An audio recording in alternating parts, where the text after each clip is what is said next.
Olá, bom dia a todos e todas que nos assistem nesta manhã de domingo. Eu sou o pastor Irênio Silveira Chaves e este é o programa de estudo bíblico à distância da Igreja Batista da Orla Oceânica. É um grande prazer estar com você, estudar a Bíblia contigo e fazer com que a gente construa um plano de estudo bíblico que faça bem para todos nós.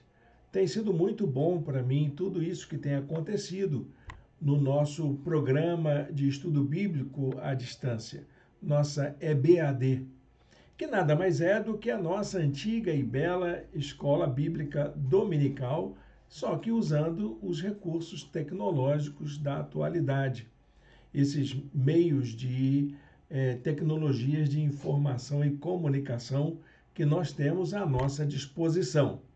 Nós estamos estudando a doutrina do Espírito Santo. Grosso modo, é isso que estamos fazendo. Mas não de acordo com os ditames de uma teologia dogmática, mas de acordo com as Escrituras, o que nós encontramos nas Escrituras a respeito da ação do Espírito Santo e nossa relação com ele. E nós já estamos na nossa quarta aula. Só queria dar uma palavra de orientação para os nossos alunos que estão nos acompanhando. No nosso programa inicial, tínhamos a previsão de ficarmos só no mês de janeiro e termos uma aula extra, porque nós temos 5 lições do nosso curso. E nossas aulas acontecem sempre aos domingos, cada aula correspondendo a uma lição. Então, nós não terminaremos o curso nesse mês de janeiro, porque não tivemos a aula extra que queríamos ter, nem teremos condições de tê-la durante essa semana. Então, o que nós vamos fazer? Nós vamos terminar o nosso curso no próximo domingo, que é o primeiro domingo do mês de fevereiro de 2026. Isso não muda nada para quem nos assiste depois, não é mesmo? Quem nos acompanha dominicalmente, quem segue o nosso programa ao vivo, é que vai sentir essa pequena diferença. No nosso material disponível em PDF, já foi feita a correção. E você já pode baixar a nossa apostila, que ela está completa, revista, corrigida, atualizada, para que você possa ter um material completo de estudo bíblico sobre o Espírito Santo. Eu acredito que esse material vai ajudar muito aos nossos irmãos e irmãs que gostam de estudar teologia. Não só os nossos estudantes de teologia, mas também nossos irmãos pastores e pastoras, missionários, missionárias, pessoas que lideram ministérios de estudos bíblicos, professores e professoras de escola bíblica dominical, enfim, todas as pessoas que querem aprender um pouco mais e que têm uma missão na igreja para efetuar o ensino. Então, sem mais demora, nós vamos começar a nossa aula de hoje. E quero que você acompanhe. Se você ainda não tem o material para acompanhar o estudo, eu convido você a visitar um de nossos blogs, meu blog pessoal, o blog de filosofia, espiritualidade e psicanálise, e também o blog da igreja, e ver lá na página de estudos bíblicos a apostila para o nosso curso. Ela é gratuita. Ela está disponível para você e você pode colocar em sua biblioteca digital. Ah, você ainda não tem uma biblioteca digital? Entre nos novos tempos, meu amigo, minha amiga. Faça um bom uso do seu computador, das suas redes de informação e crie a sua biblioteca particular. Eu já tenho a minha, já com mais de 500 volumes já arquivados, de PDFs, de livros que eu leio e que vou encontrando ao longo da minha pesquisa na internet. A internet é para isso. A internet não é para você só ficar vendo videozinho ou comprando coisas ou vendendo coisas. A internet é um grande veículo de informação, um modo de informação que é bastante rico e tem muita coisa para a gente aprender sabendo usar. Claro, ela é bênção para quem sabe usar. Vamos então para a nossa aula. Nós estamos estudando, então, Espírito Santo segundo a Escritura. Essa já é a nossa quarta aula, em que nós já apresentamos aqui o nosso tema. Nós estamos falando sobre aquilo que o Espírito Santo tem a ver conosco. E a nossa aula de hoje vai entrar diretamente nessa temática, nossa relação com o Espírito Santo. Se o Espírito Santo nos é dado como dádiva, como bênção, para nos abençoar, para manifestar a presença de Deus entre nós, como vimos nas aulas anteriores, então está na hora da gente buscar uma relação mais íntima, mais próxima com o Espírito Santo. Para aquecer a nossa reflexão, segue aí o texto de 1 Coríntios, capítulo 3, verso 16, e o capítulo 6, verso 19. Esses dois versículos falam de uma mesma realidade. Vejam só. Vocês não sabem que são santuário de Deus e que o Espírito de Deus habita em vocês?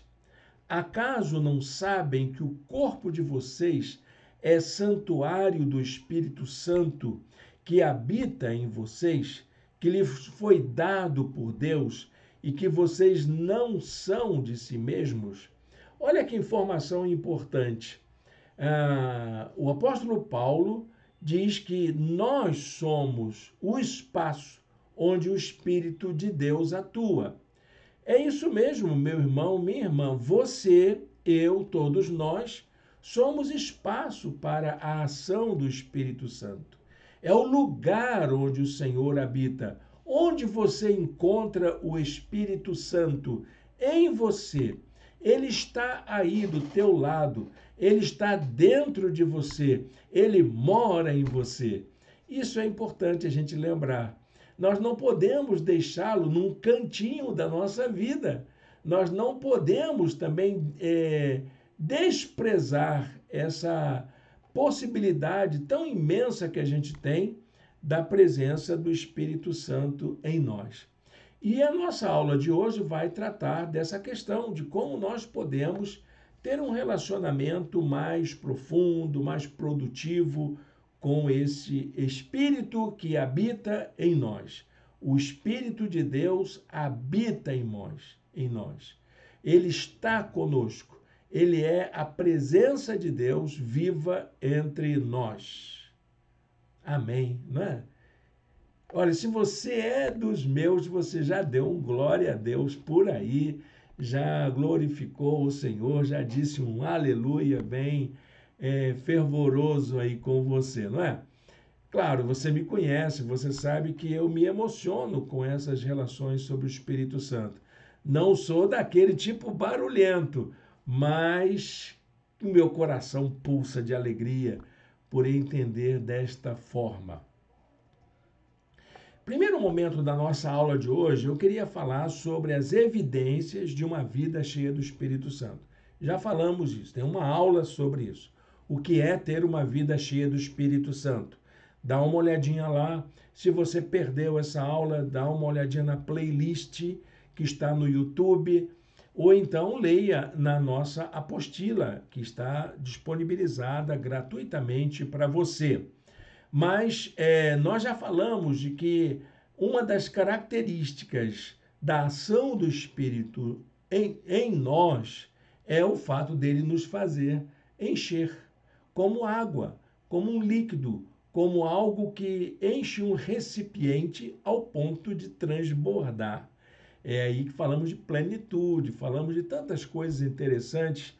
Dá uma olhadinha, por favor, e você vai entender o que é isso ter uma vida cheia do Espírito Santo. Como é que você sabe se a sua vida está cheia do Espírito Santo ou não? Como é que a gente sabe se alguém tem uma vida cheia do Espírito Santo ou não? Ah, ele fala em línguas. Ah, ele faz milagres. Ah, ele faz sinais e prodígios. Ah, ele faz orações poderosas. Nada disso, meu irmão. Isso não é evidência de uma vida cheia do Espírito Santo. Eu sei, você pode entender que isso são sinais de que o Espírito Santo está atuando.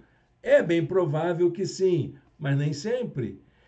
Aquilo que eu quero mostrar para você, que é o que a Bíblia nos diz, que uma vida cheia do Espírito Santo independe desses sinais e prodígios, independe até da existência de dons espirituais específicos, determinados. E isso vamos ver na nossa última aula. Então, vamos lá. Saber o que é uma vida cheia do Espírito Santo é você entender que alguém pode ser usado e habitado plenamente pelo Espírito Santo em sua vida. Olha, eu diria para você que o Espírito Santo é um inquilino bastante rigoroso. Ele cuida bem do seu espaço. Ele gosta de uma casa bem arrumada. Ele gosta de habitar em um lugar seguro. Ele gosta de ter liberdade na casa dele. Ele gosta de ter intimidade dentro da casa dele, que é a nossa vida. Então, pense no seguinte.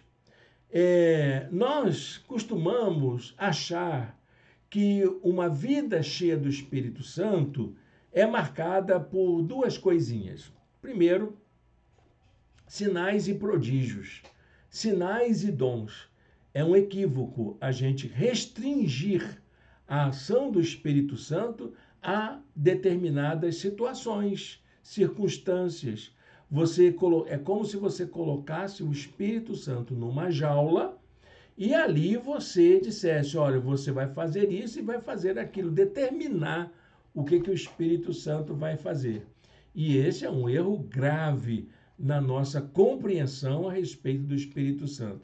Um outro problema é o fato de que nós limitamos a presença do Espírito Santo em nós, em que a gente acha que o Espírito Santo só vai agir para determinadas circunstâncias da nossa vida, para fazer determinadas coisas em determinados ambientes. E chega aquela hora que eu posso tirar o Espírito Santo, botar num cantinho e dizer, olha, daqui por diante sou eu. O Espírito Santo fica olhando aí, você não tem nada a ver com isso, agora é minha vez. Não, meu irmão, minha irmã, o Espírito Santo, ele quer participar da nossa vida por inteiro. Tudo o que acontece em nossa vida depende da presença e da ação do Espírito Santo. Anota isso aí no seu estudo, no seu caderninho, na sua vida, todas as coisas. Se você é uma pessoa que caminha com Cristo, quer ter uma vida espiritual, tudo o que diz respeito à sua vida depende dessa presença viva do Espírito Santo. Por isso que a Bíblia diz que nós temos a mente de Cristo. Quando ela diz isso, está lá em 1 Coríntios, significa que nós devemos pensar e agir como se Cristo se fizesse presente através de nós. Ter a mente de Cristo é exatamente ser uma vida orientada pelo Espírito Santo, porque o Espírito Santo é o Espírito de Cristo, é a mentalidade, é a consciência de Cristo em nós. Por isso que é importante você entender isso. Nós, então, precisamos pensar quais são essas marcas, essas evidências da presença do Espírito Santo em nós. O que faz com que o Espírito Santo esteja presente na nossa vida? Bom, para a gente pensar nisso, vamos primeiro evitar os erros que nós podemos cometer em relação ao Espírito Santo. Nós podemos errar? Claro que podemos. Nós somos falhos, não esqueça disso. Mas o Espírito Santo não nos ajuda. Olha, mas ele não é um invasor, não, viu? Ele não é um tirano. Ele não é um controlador de marionetes. Ele nos dá liberdade de agir. E nessa nossa liberdade de ação, podemos cometer erros. Por exemplo, nós podemos pecar contra o Espírito Santo. Mateus 12, 31 e 32. Todo pecado e blasfêmia serão perdoados aos homens, mas a blasfêmia é um pecado, contra o Espírito Santo não será perdoada. Todo aquele que disser uma palavra contra o Filho do Homem será perdoado, mas quem falar contra o Espírito Santo não será perdoado, nem nesta era, nem na era que há de vir. Então, é bom a gente prestar atenção nisso. Pecar contra o Espírito Santo é algo muito ruim. Falamos sobre isso na aula passada. Você pode também, a gente pode, eu também posso fazer isso, insultar o Espírito Santo. A palavra de Deus nos alerta quanto a esse risco. Hebreus capítulo 10, verso 29. Quanto mais severo o castigo, julgam vocês, merece aquele que pisou aos pés o Filho de Deus, que profanou o sangue da aliança e pelo qual ele foi santificado e insultou o Espírito da graça. Então, essas pessoas que aniquilaram a graça de Deus, que tentaram ferir a imagem do Cristo, essas pessoas insultam o Espírito Santo. Quem tenta deturpar a mensagem de Cristo faz, na verdade, um insulto com relação ao Espírito Santo. Nós podemos também entristecer o Espírito Santo, deixar o Espírito Santo triste, constrangido. Efésios 4:30, não entristeçam o Espírito de Deus. Olha, gente, que palavra triste. É uma das coisas que eu acho mais tristes na vida cristã, é o fato de saber que eu posso entristecer o Espírito Santo. E isso é algo que a gente precisa ter sempre cuidado, não deixar o Espírito Santo triste. Alguém que faz tanto bem, que tem um projeto maravilhoso para a nossa vida, nós não podemos deixá-lo triste. E, por fim, extinguir, apagar, eliminar o espírito da nossa vida, que também é algo que a gente precisa ter muito cuidado, muita atenção. Todos nós precisamos da ação do Espírito Santo em nós e nós precisamos zelar para que a nossa vida, que é templo do Espírito, seja esse espaço da ação dele em nós. Não apaguem, não diminuam o fogo, não aniquilem, não prejudiquem a obra do Espírito Santo na sua vida. 1 Tessalonicenses 5:19. Você vê que a gente pode fazer coisas que desagradam a Deus. Por isso que a Bíblia apresenta para a gente um desafio que nós não temos condições de cumprir sozinhos. O alvo da vida cristã é a perfeição em Cristo.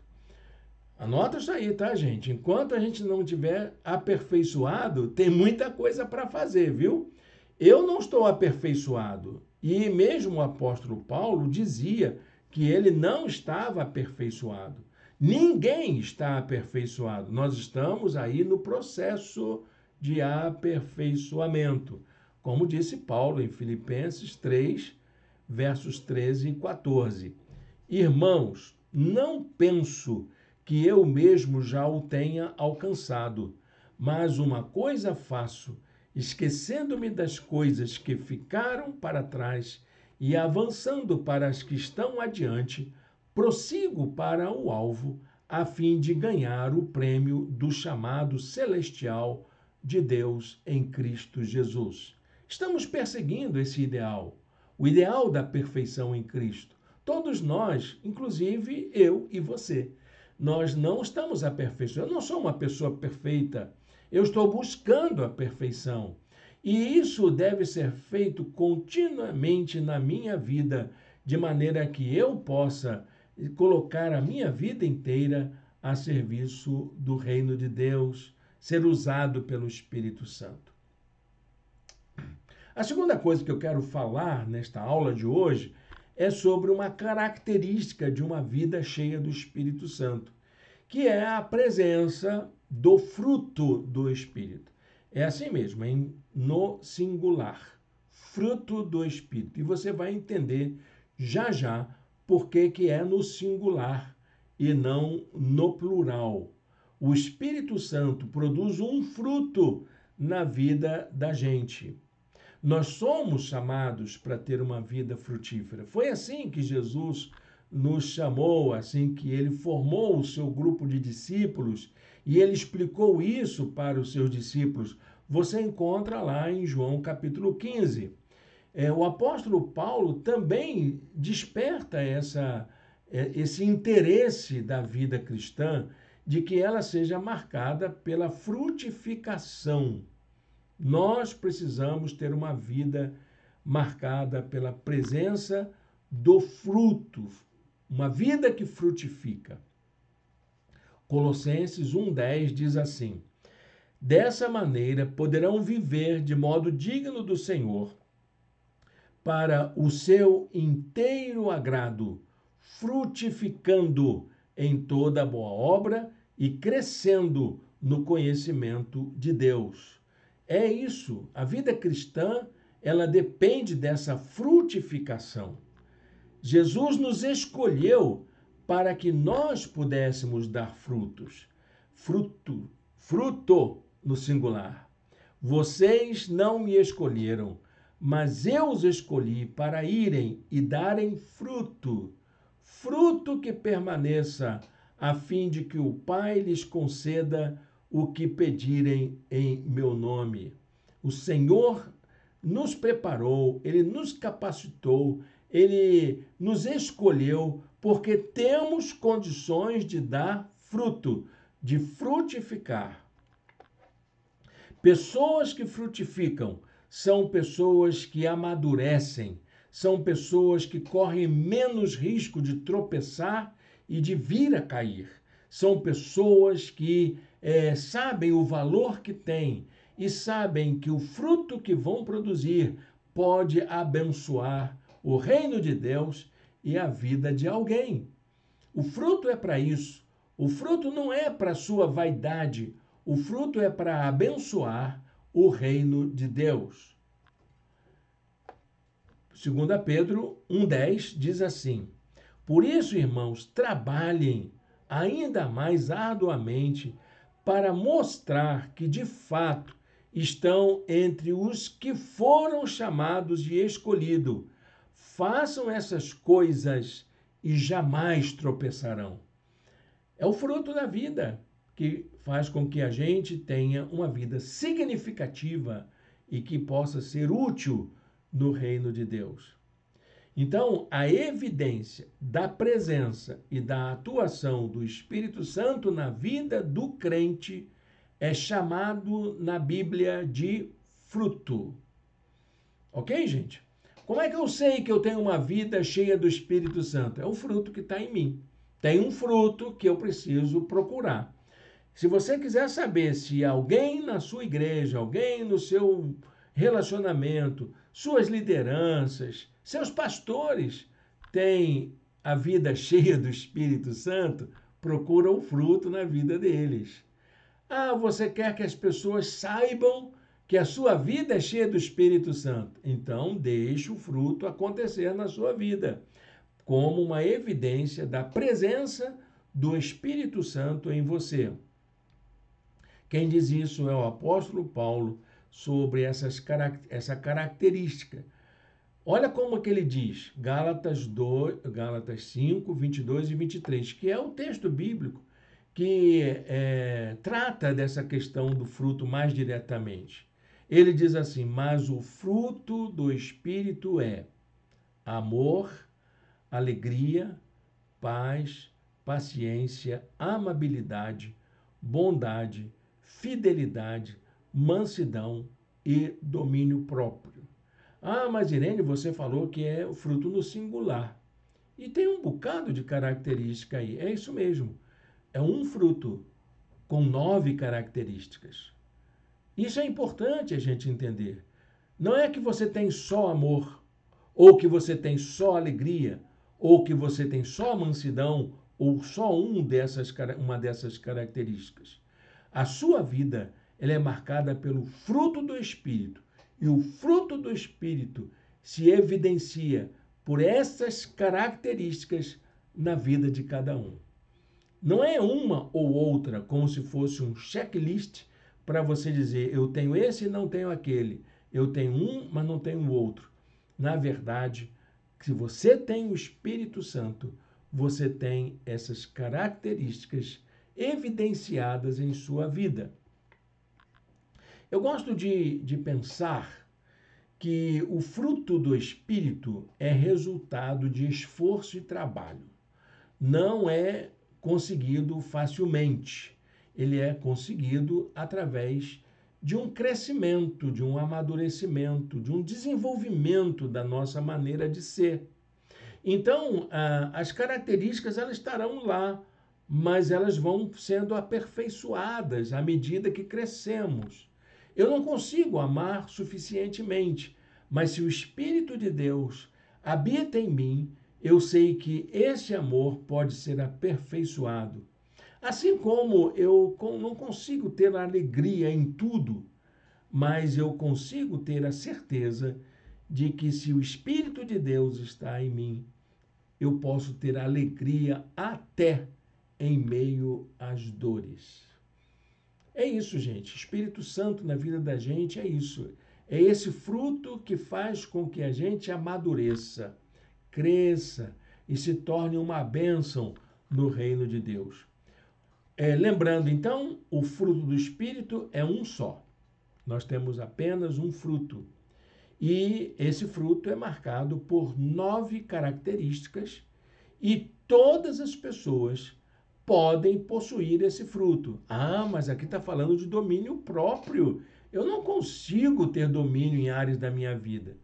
Bom, se você consegue permitir que o Espírito de Deus atue em você, pode ter certeza, o fruto do Espírito vai ajudar a você ter controle da sua língua, daquelas áreas da vida que você acha que não tem controle. Ah, escapole, eu não consigo frear. É minha pulsão que está dizendo que eu tenho que fazer e eu vou lá e faço inconscientemente.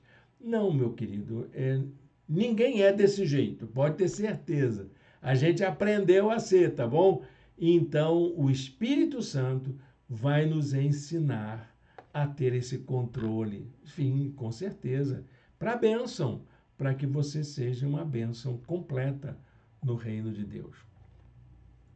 Eu anoto aqui que a presença do Espírito Santo na nossa vida se dá através de 3 áreas importantes. A nossa área pessoal e íntima, o nosso relacionamento com o próximo e o nosso relacionamento com Deus. Então, o fruto do Espírito, de que Gálatas 5, 22 e 23 aborda, tem a ver com essas 3 áreas, que é uma maneira que eu gosto de entender. Eu uso a metáfora de uma laranja. A laranja é um fruto só, não é verdade? É uma fruta só. Mas se tira a casca da laranja, você tem vários gomos. E tudo ali é laranja. Está tudo lá. E assim é o fruto do Espírito.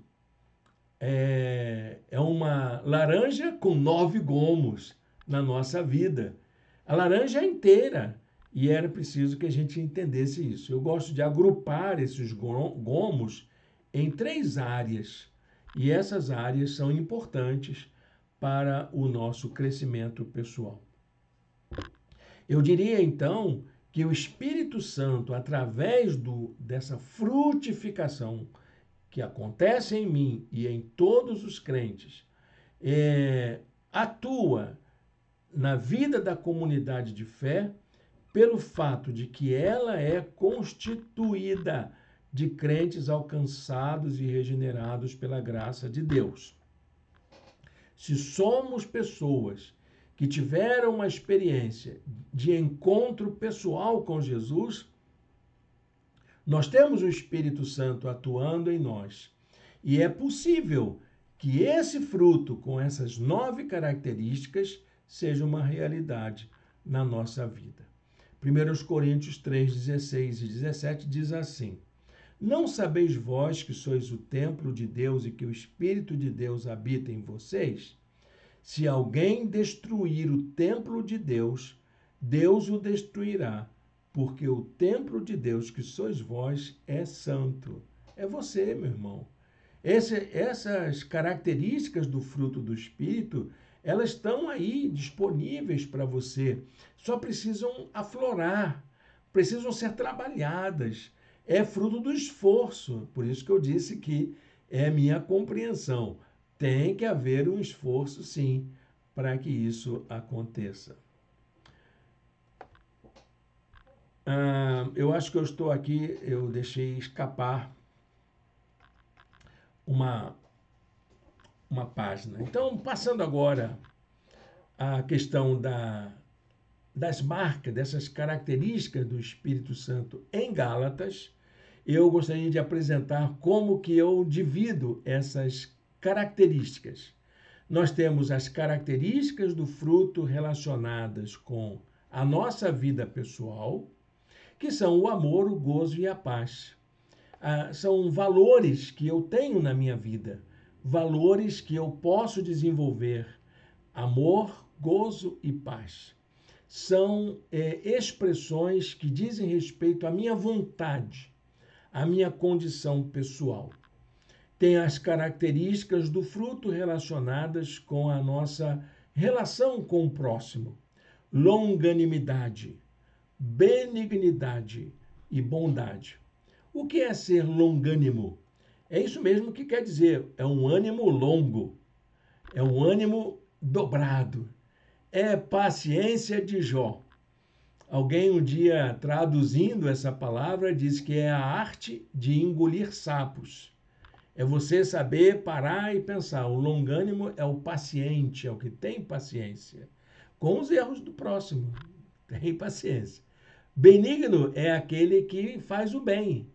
E a bondade é aquele que age com bondade, aquele que pratica atos de bondade.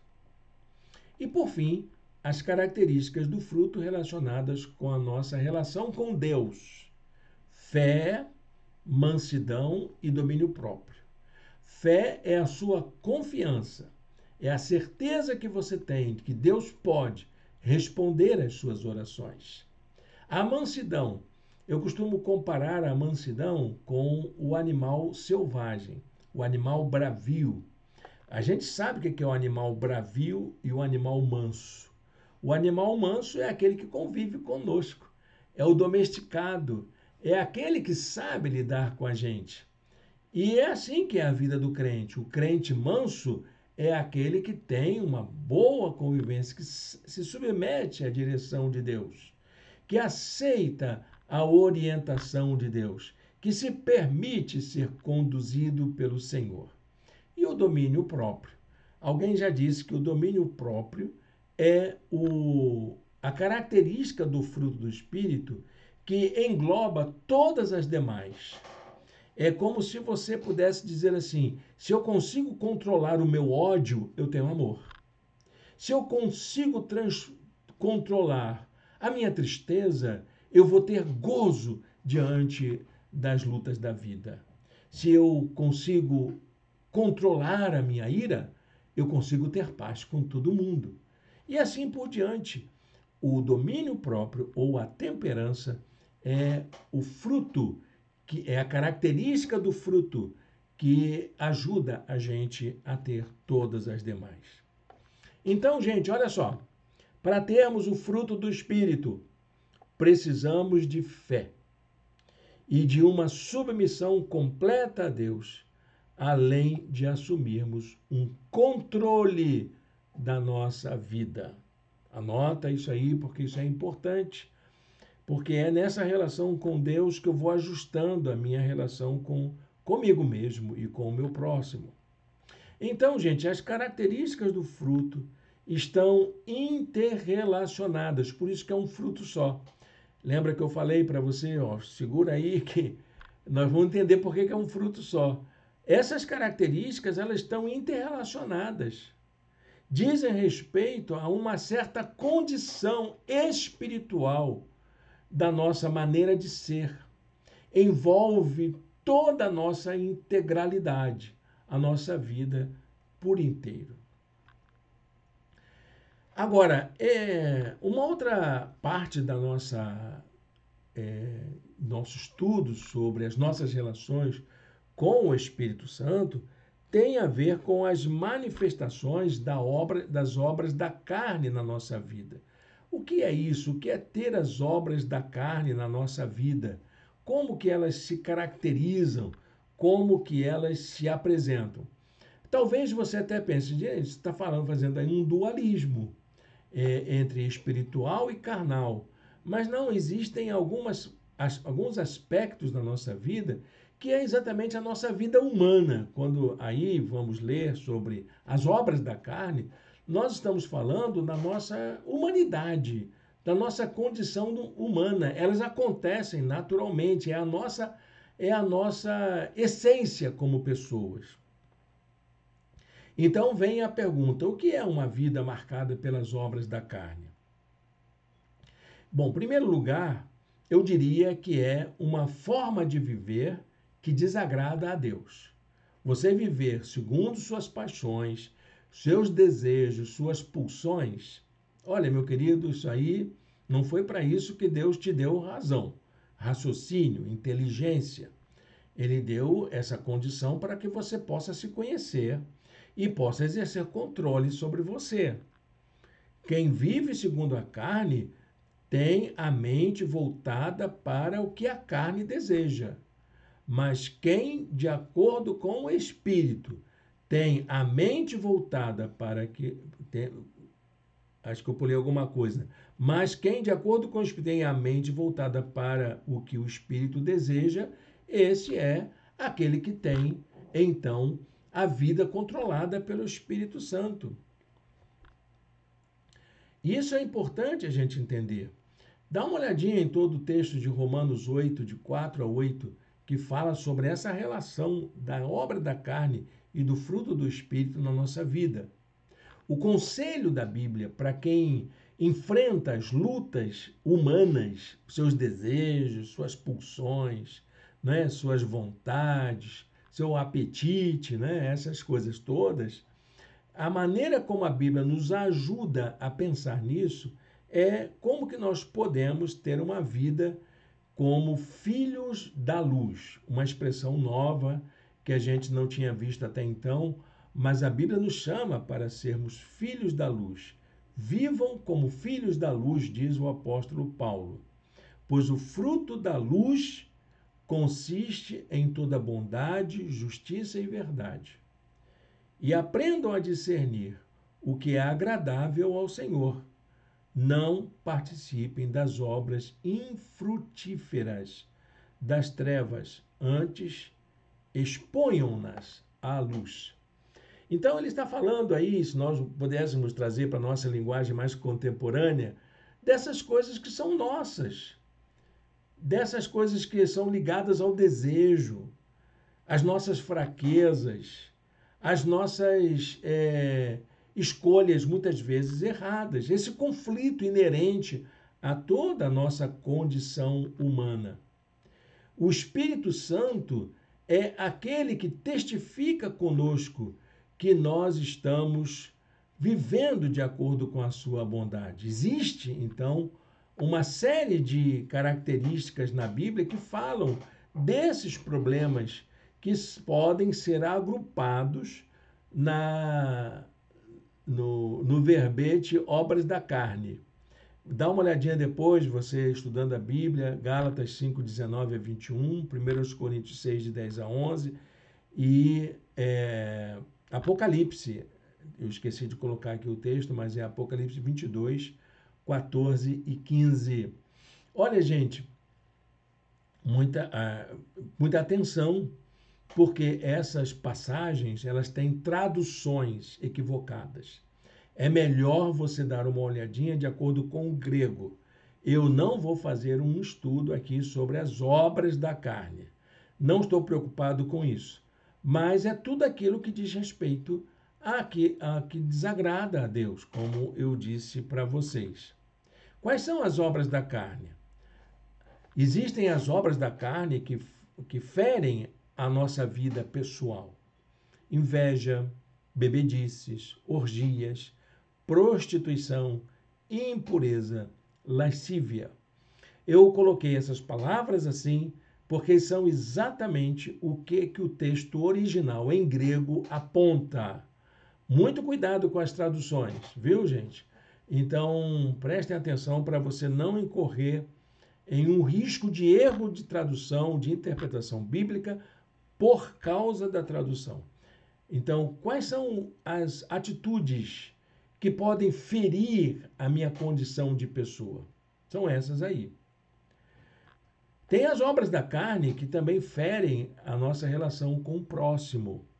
São as inimizades, são as contendas, os ciúmes, as dissensões e os partidarismos. Volto a dizer, elas são traduções que eu mesmo, da minha própria pena, para que eu pudesse ter uma compreensão mais atual sobre essas expressões. Porque as nossas traduções mais antigas, elas têm alguns termos que já não respondem mais ao grego da língua morta. Então eu me preocupei apenas em apresentar as traduções, que são as formas de interpretar essas expressões. E tem as obras da carne que ferem o nosso relacionamento com Deus. Idolatria e feitiçaria. Ah, mas crente pode fazer isso? Pode sim, pode fazer série de coisas de crendice, de superstição, de coisas que desagradam a Deus mesmo, né? De adivinhações, de confiança em autoridades, em nomes, né? De pessoas que acham que a gente tem mais poder do que o outro. Então, essas coisas entristecem a Deus também. São atitudes que entristecem a Deus. Como que a gente resolve os problemas das obras da carne? Qual é o remédio para resolver os problemas da obra da carne? O apóstolo Paulo, em Gálatas, capítulo 5, verso 16, já dá a resposta. Vivam pelo Espírito, e de modo nenhum satisfarão os desejos da carne. Olha, veja que ele fala diferente aqui, ele não fala mais ainda não fala de obras, que são expressões, são coisas que a gente faz por causa dos nossos desejos interiores. Vivemos em uma intensa batalha espiritual por causa disso. A nossa luta é interna e ela é constante, permanente. Eu tenho muita preocupação com aquelas pessoas que falam de batalha espiritual. Meu irmão, minha irmã, a batalha espiritual quem está travando é Deus, né, com as suas ordens celestes. Não é nossa. Eu não tenho que ficar brigando com ordens celestiais malignas. Eu tenho que lutar é comigo mesmo. O problema está dentro de mim. A minha batalha espiritual, ela é interna, ela é constante, é a luta comigo mesmo. O pior inimigo do crente é ele mesmo. Que ele pode acreditar em mentiras, pode acreditar em farsas, pode acreditar em conversas de enganadores, enfim, e até mesmo se auto-enganar. Então, a gente precisa vencer essa batalha interna que a gente tem. Gálatas 5:17. A carne deseja o que é contrário ao espírito, e o espírito o que é contrário à carne. Eles estão em conflito um com o outro, de modo que vocês não fazem o que desejam. Palavra interessante, né? Você lembrou de alguma coisa que Paulo falou anteriormente? Sim, é isso mesmo. Em Romanos capítulo 7, ele fala disso, que é de uma espécie de lei interior que a gente tem dentro da gente. Assim, encontro essa lei que atua em mim. Por isso que eu estou insistindo nisso. Essa batalha é interna. É você com você mesmo. Paulo ele enfrentava essa batalha. Ele dizia que tinha essa batalha dentro, como se fosse uma lei interior. E essa ideia de lei interior é como uma força que impulsiona a fazer aquilo que não quer. Quando quero fazer o bem, o mal está junto a mim, pois no íntimo do meu ser tenho prazer na lei de Deus, mas vejo outra lei atuando nos membros do meu corpo, guerreando contra a lei da minha mente, tornando-me prisioneiro da lei do pecado que atua em meus membros. Essa luta, ela precisa ser vencida. Bom, agora vamos falar um pouquinho sobre o que é ter uma vida frutífera. Eu já sei que as obras da carne, elas estão sempre me impulsionando para fugir de uma vida cheia do Espírito Santo. E esse tipo de vida, ela desagrada a Deus. Há uma advertência bíblica em relação a isso. A Bíblia diz que tudo aquilo que a gente planta, a gente colhe. Tudo que plantarmos, colheremos. Paulo aos Gálatas. Não se deixe enganar. De Deus não se zomba, pois o que o homem semear, isso também colherá. Quem semeia para a sua carne, quer dizer, está satisfazendo os seus desejos, da carne colherá a destruição. Mas quem semeia para o Espírito, e o Espírito com E maiúsculo, do Espírito colherá a vida eterna. Deus não se deixa escarnecer. Ele é justo e faz com que venhamos a assumir as consequências de nossas decisões e atitudes. É o maior ato da justiça divina. Você só colhe aquilo que planta. Lembre-se disso. Deus te dá a liberdade de plantar, mas te obriga a aceitar o fruto daquilo que você plantou. Então pense bem no que você anda plantando na sua vida. Mas um outro detalhe importante que a Bíblia nos lembra é que mesmo a gente sendo exposto às consequências das nossas escolhas, das nossas decisões, daquilo que a gente planta, Deus sempre age com misericórdia com a gente. Ele está sempre pronto a nos perdoar, a nos purificar, a nos fortalecer cada dia. Então, a gente precisa estar atento com a qualidade das nossas atitudes hoje. O que a gente faz hoje, nossas escolhas, nossas decisões hoje, para a gente poder estar aí evitando dissabores no futuro. Jesus contou duas parábolas sobre a capacidade que nós temos de colher frutos, ou colher fruto no singular. A primeira parábola é a parábola da espiga. Está em Marcos 4, 26 e 29. É o homem que foi plantar, colocou a semente no solo e a semente foi, então, produzindo. Há um processo ali interessante que é feito.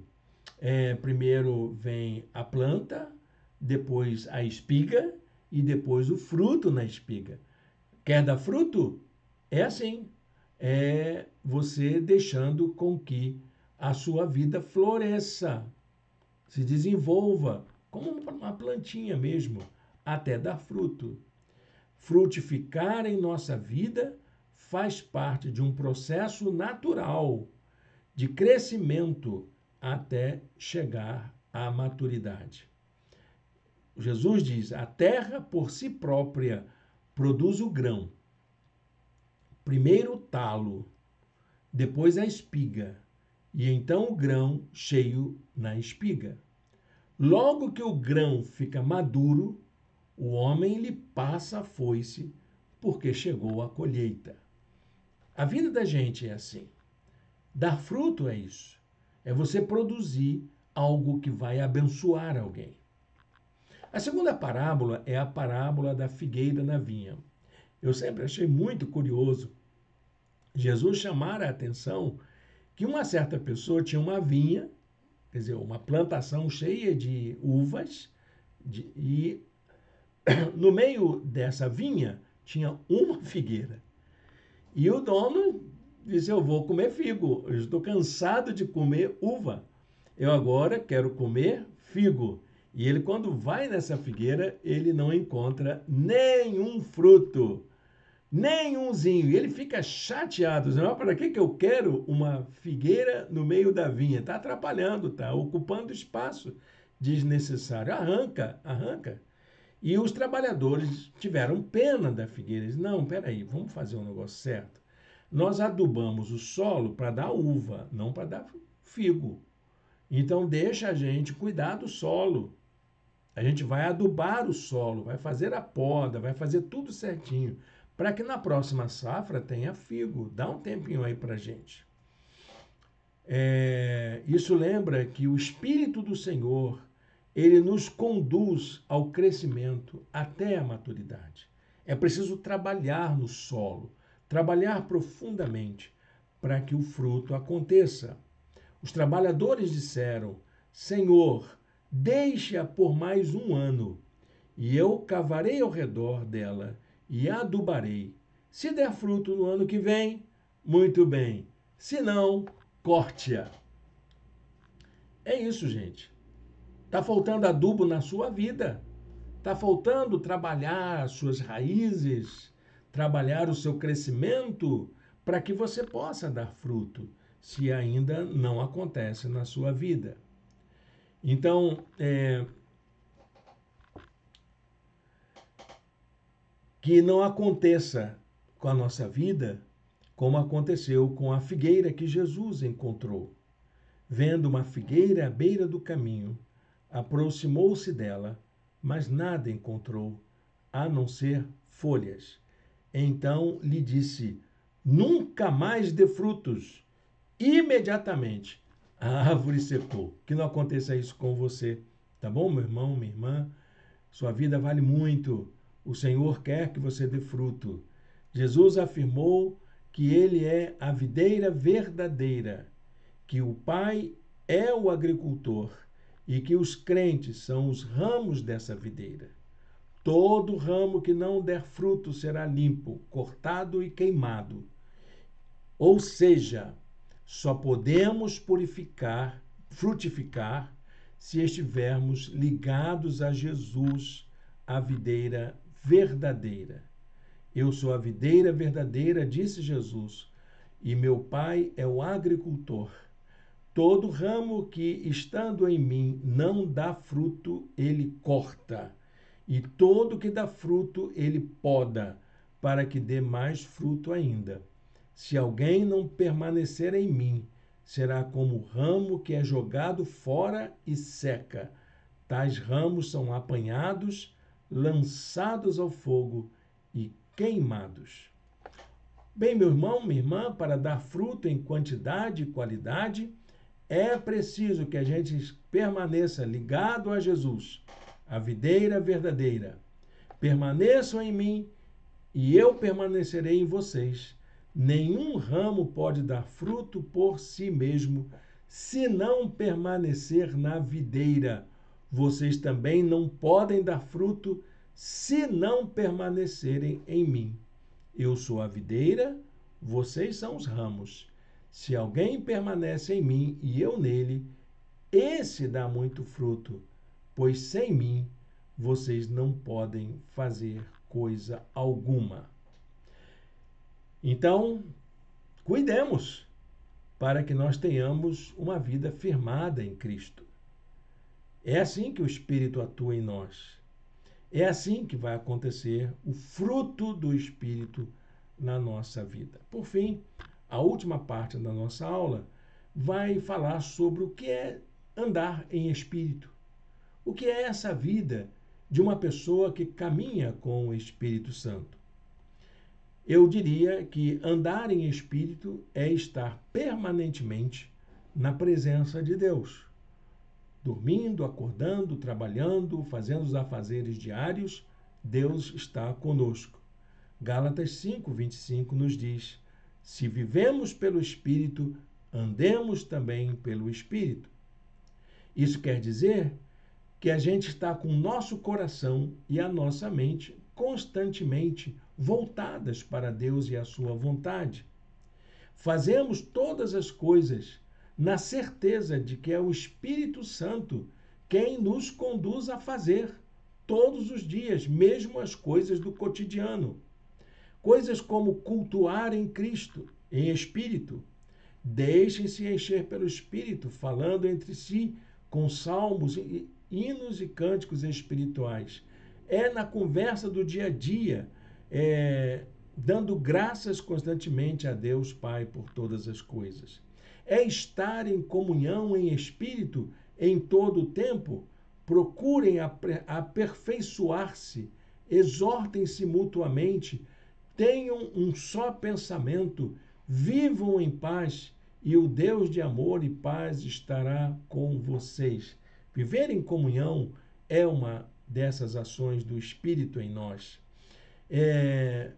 Viver em Espírito é estar em unidade, é viver em harmonia. Façam todo esforço para conservar a unidade do Espírito pelo vínculo da paz. E é também buscar a iluminação do Espírito. Mas vocês têm uma unção que procede do Santo, e todos vocês têm conhecimento. Isso nos leva a uma decisão importante, que é permitir que a ousadia das nossas atitudes aconteçam. Ter ousadia no Espírito, porque o nosso Evangelho não chegou a vocês somente em palavra, mas também em poder no Espírito Santo e em plena convicção. Vamos aplicar tudo isso na nossa vida? Projeto concreto de vida. Como que eu coloco isso em prática? A finalidade de uma vida cheia do Espírito Santo é frutificar. É para isso que a gente busca uma vida cheia do Espírito Santo. E uma vida cheia do Espírito Santo não é conhecida por sua religiosidade, nem por sua moralidade, nem por sua devoção. O que evidencia uma vida frutífera é a capacidade de praticar atos de bondade, de defender a justiça, de ter compromisso com a verdade. É isso que que faz uma vida cheia do Espírito Santo. É uma pessoa comprometida com o evangelho do reino, na vida da sociedade, da igreja, na sua família. Estar ao lado do bem, ao lado dos mais frágeis, ao lado de quem precisa. Efésios 5:9, pois o fruto da luz consiste em toda bondade, justiça e verdade. Amém? Deus abençoe a sua santa palavra em nossos corações. Feche seus olhos, fale com Deus. Senhor Deus, eterno Pai, muito obrigado por esta aula de hoje. Ajuda-nos, ó Deus, a termos uma vida frutífera. Ajuda-nos a frutificar para a glória do teu nome, em nome de Jesus. Amém. Amém, meu irmão, minha irmã? Gente, logo mais à noite nossa atividade será virtual, então nós não teremos culto em nosso espaço, mas teremos a transmissão da mensagem às 18h30, continuando a série sobre a espiritualidade dos discípulos de Jesus. Convido você a nos acompanhar. Também quero convidar você para a nossa última aula no próximo domingo, quando encerraremos essa sequência de estudos bíblicos sobre o Espírito Santo segundo as Escrituras. Muito obrigado pela sua companhia. Deus o abençoe, Deus a abençoe. Um bom domingo na presença de Deus.